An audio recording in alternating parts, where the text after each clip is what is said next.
the demons call when they do what they do. So ayun mga boss, no, sa lahat ng mga nagtatanong magkano nga bang ganitong motorcycle, ito ay nagkakahalaga nandyan sa screen nyo, pati yung installment at hulugan. Yung hulugan nila at yung down payment nandyan sa screen nyo para at least naroon tayong reference kapag kumuha tayo ng hulugan and then cash. Tingin nyo, sulit nga bang bilhin nyo yung 3026? Comment nyo naman yan. At para dun sa lahat ng mga nakagamit na ng ganitong motorcycle, baka pwede nyo i-share dyan sa comment section. Ano nga ba yung mga nag-experience nyo sa motorcycle ito? Ayos na ayos yan. So ayun mga boss, no, sa lahat ng mga nagtatanong, magkano nga ba ang ganitong motorcycle? Ito ay nagkakahalaga ng 75,900 kapag kumuha tayo ng cash. At available din po sila sa installment. Lalagay ko sa screen nyo para at least meron tayong reference kapag kumuha tayo ng hulugan. So sa tingin nyo, sulit nga bang presyo niya ngayong 2026? Comment nyo naman yan. Para doon sa lahat ng mga nakagamit na ng motorcycle, baka pwede nyo i-share dyan sa comment section. Ano nga ba yung mga naging experience nyo sa motorcycle ito? Ayos na ayos.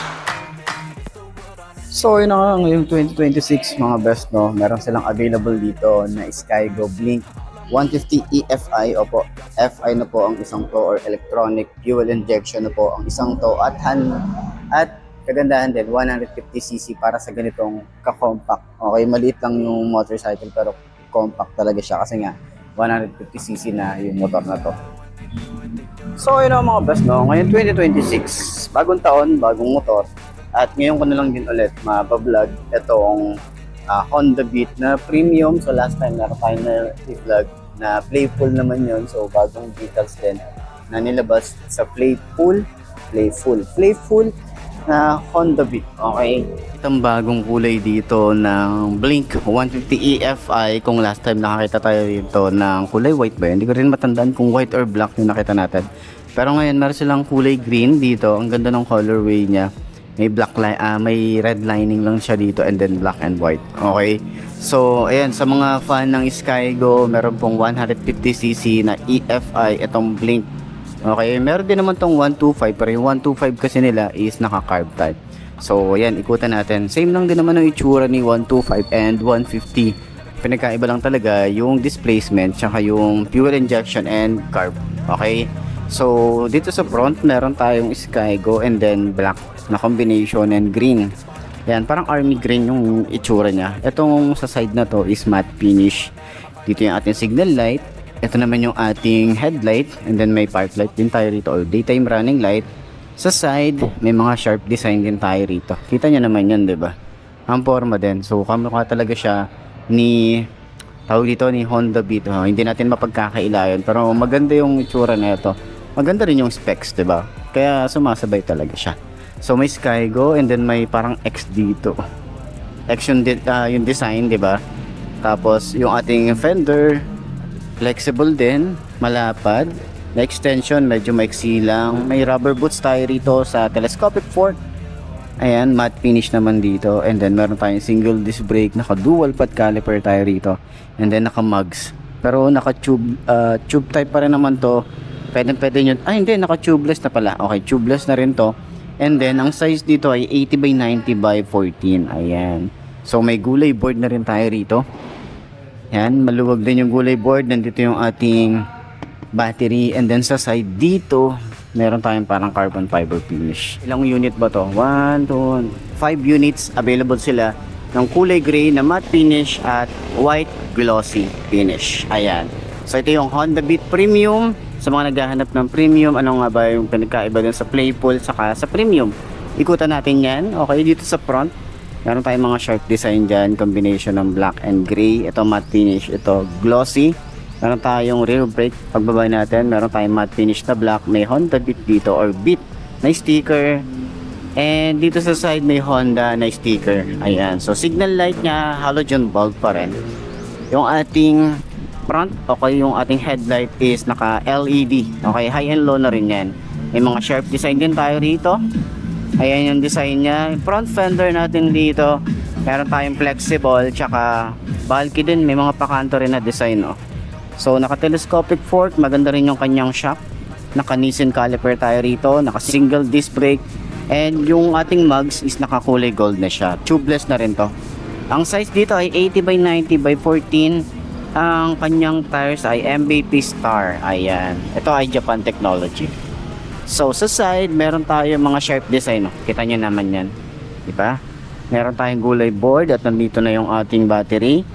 And then, siguro, ano natin dito kay Skygo, yung side stand kill switch. Maglagay sila rito. Diba? And yung ating ilalim, meron tayong matte finish dito and then parang carbon fiber finish dito. Yung ating foot pegs para sa angkas, ayan, nadumihan na natin. Na-try kasi natin to kanina. So, combination ng rubber and metal, malapad din siya. So, dito naman sa ating side, meron tayong Blink 150 EFI na decal. Ayan, may red and gray. Tapos dito naman din sa side, ito parang carbon fiber finish. Tapos dito rin naman, binubuksan yung ating compartment. Ayan. So, yung panggilid niya, meron tayong malapad, no? Bulking tingnan.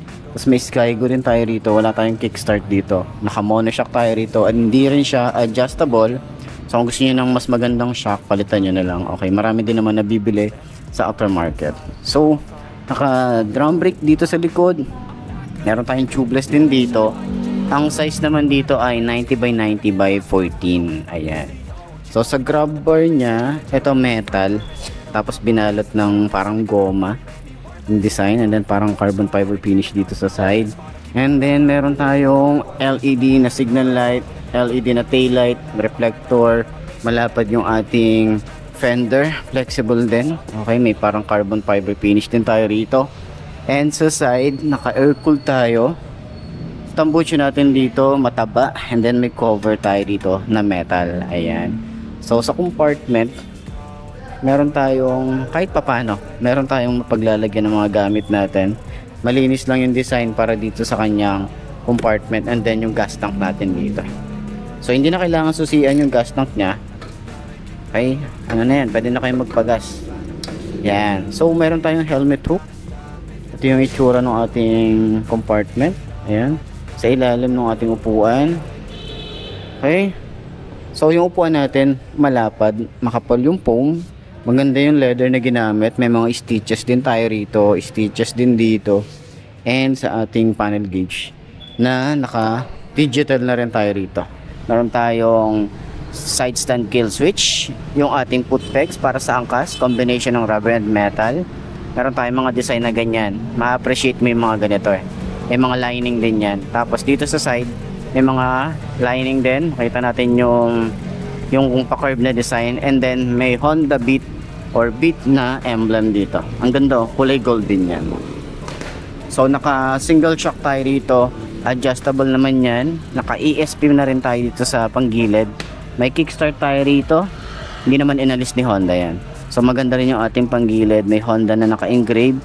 Naka drum brake tayo dito sa likod, MVP Star din. Ang size dito sa likod ay, anong size dito? Ang size dito ay 90 by 90 by 14. Naka-tubeless na rin yan. Yung ating tail light is naka-halogen bulb. Halogen bulb din yung signal light. Yung ating plate light, reflector, tapos lagay ng ating plate, yung fender niya malapad. Ayan. Sa grab bar natin dito, ito binalot ng goma. Ayan. Papansin nyo naman yan. Tapos maganda rin yung design. Okay. Yung ating upuan, maganda yung ating upuan. Oh. Ayan o. Oh. Meron tayong compartment. Meron tayong helmet hook. Compartment natin, maluwag din naman. Okay, may mapaglalagyan pa rin tayo rito. Mga basic tools, tsaka ibang gamit natin. Yung ating gas tank, napakalinis lang. May bit dito na naka-engrave. Ayan, ganda no? Tapos may saluhan na rin kapag natapon yung gas. Ayan. So, naka-drum brake. Yung ating tambucho, maliit lang. May cover siya na ano to, plastic, tapos parang carbon fiber finish. Naka air cooled na rin tayo rito, at dito sa likod meron din tayong pangharang na goma para sa mga talsik ng putek. Ayan. Ayan. So ito pa yung isa sa mga difference ni 125. Si 125 naka analog type, si 150 naka digital. So yun yung difference niya. So dito naman sa side meron tayong parang carbon fiber finish dito. Yung ating switches, meron tayong park light, headlight, electric starter.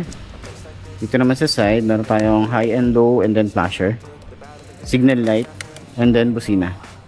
Then meron tayong ignition, simpleng-simple lang pero may shutter lock din tayo rito. At ito yung susi niya.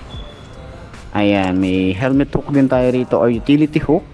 Yung ating lever dito medyo manipis lang pero smooth din naman. Makapit din yung ating throttle. Yung grip pala makapit yung throttle. Ay yung grip. And then yung throttle natin mababaw lang. Ayan, gulo diba? Ito naman yung ating rear, smooth lang din. Tapos malapad yung part na to. Yung grip natin dito makapit. Ayan. So, pagbaba, meron tayong USB charging port, meron tayong side pocket. So, hindi ko advise dito na mag-charge kayo habang bumabiyahe kasi medyo mababaw siya. And then, parang, alam nyo yun, at least iwas na rin sa aberya or aksidente. So, dito naman sa side, pwede tayo maglagay ng barya. Hindi naman siya ganun kasikip. Hindi katulad ng mga nakikita natin na iba, medyo masikip. Pero ito yung ignition niya. Ayan. So, ito naman ang kabuuan para sa Blink 150 EFI. So, sa lahat ng mga gustong bumili ng ganitong motorcycle, pwede nyo akong kontakin sa aking Facebook page na iMarkMoto 2.0 para at least ma-assist ko kayo and then mapa-approve natin agad. Ayos. So, ito yung sa side view. Okay, sa panel gauge nya, meron tayo rito, ito ay, asan na? Pag naka high beam, ito yung eco, nakalagay. Tapos digital, na maliit lang. Ito naman yung speedometer. Okay, may emblem ng Honda. Yung ating electric starter. So, naka-automatic on na to kapag engine start tayo rito. High and low, wala tayong flasher. Busina, signal light, wala rin tayong hazard switch. Okay? So, yung ating lever dito, ayan, smooth naman. So, naka-combi brake na rin pala to. Ayan, combi brake na rin siya. Papansin natin dito. So, sa ibabaw, sa ilalim naman, dito sa ignition niya, simple lang. Okay, may rin tayo rito, may shutter lock and then pag open ng seat, dito na rin binubuksan. Meron din tayo rito ang side pocket. Ito, side pocket malalim. Tapos USB charging port dito naman. Cigarette type naman 'yan. Okay, ang concern lang natin dito kapag magcha-charge tayo rito, dahil nga pwede nating lagay dito yung bag natin, okay nandiyan. Tapos yung cord, okay, naka-usli lang yan dyan. Naka-open nga lang siya. Okay, nakaganyan lang siya. Kaya ingat tayo rito, baka masagi natin. So, yun lang yung concern natin. Okay? So, ayan. Sa mga naghahanap ng ganitong motorcycle, puntahan nyo na lang dito sa Maverick Racing Factory Bustos branch or sa any branch ng Mavericks. So, puntahan nyo na lang. At sana nakatulong tong video na to sa mga naghahanap ng ganitong motorcycle. Ay! All our minds, we put the work in, we got some work, man.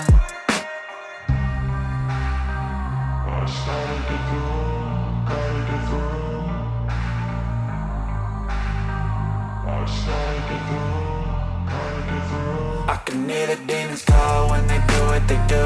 And now I feel like taking off, find a place with a view. The pain is never gonna stop if it's controlling you. I know that time can heal it all, I just gotta get through. I just gotta get through, I just gotta get through. Cause I feel like taking off, find a place with a view. The pain is never gonna stop if it's controlling you. I know that time can heal it all, I just gotta get through. I just gotta get through. Gotta get through this, life is a nuisance, tie up some loose ends. I try to be human, find a solution, my evolution. A place like this, it didn't exist, we made it like this. So you can go pick the bad or the good, got a glass half wish. I know, it's easier to hide than just to lay low. Not everyone in life has got a halo. I'm standing in the red inside a payphone, just wanna break, no. I'm not gonna give in, take a last shot, Michael J. Win. No, I'm not a robot, I'm in my own skin. Never get lost when thoughts pull you in. I miss the old you, we died with a purpose. All the energy around me felt nervous, scared I would pop out fast to the surface. Had to cut it off before you made me worthless. Torn apart, I've been torn and scarred. I had a given art, but now I'm thinking smart. I'm keeping up my guard, I'm hiding every card. A royal flush of love, you never know what's hard. With a back to the mat, gonna see where I'm at. I'ma fight like I'm mad, I'ma be something that they can never be me. Nice try, but they'll see I achieve everything while they stay salty.